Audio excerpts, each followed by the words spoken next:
Morning light spilled through the blinds, casting long shadows across my bedroom floor. My body ached from a night of restless sleep, or rather, from barely sleeping at all. The night before still played in my mind. The footsteps, the breathing, the man standing in my hallway. I sat up slowly, trying to shake the feeling that something was still watching me. That's when I saw it, the footprint. It was right where I remembered, just outside my bedroom door. A single muddy print, dark against the pale wood. I swallowed hard. Maybe I had imagined last night. Maybe my mind had twisted shadows into something more. But this was real. I forced myself out of bed, stepping carefully around the mark as if touching it would make everything worse. My apartment was small, just a one-bedroom with a narrow hallway leading to the front door. I checked everything. The door was still locked, the chain still in place. The windows were shut. There was no sign of forced entry. Didn't make sense. Then I noticed something else. The dust. A thin layer covered the hallway floor, untouched for weeks. But now there were footprints. 2 sets. One was mine, light and uneven, scattered from nights of groggy walks to the bathroom. But the other? The other was different. It was deeper, more defined. The steps led from Shonana, my bedroom door, back toward the front door. Something had stood there. For a long time.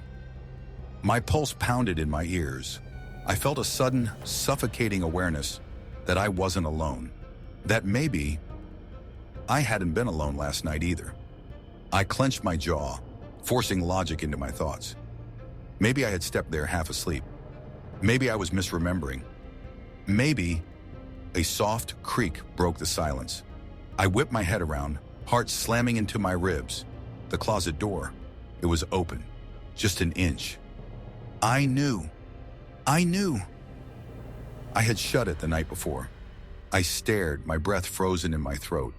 The darkness inside the closet stretched deep, too deep, like something was waiting for me to look closer. I moved slowly, my hands shaking as I reached for the door handle. With one swift motion, I yanked it open. Nothing. Just my clothes, my shoes, the usual mess. I let out a breath, half laughing at my own paranoia.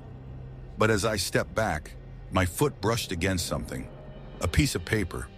It lay just inside the closet, half crumpled. I bent down, hesitating before picking it up. There was only one thing written on it. I saw you too. My stomach dropped. My fingers trembled as I stared at the words, scrawled in jagged, uneven letters. This wasn't a dream. This wasn't in my head. I wasn't just being watched. Something had been watching me, and it wanted me to know. For the rest of the day, I told myself I had to be wrong, that maybe it was a prank, that there had to be some kind of explanation. By the time I got home that night, I was ready to forget about it, to move on. But when I stepped inside and turned on the light, my chest went cold. Another footprint.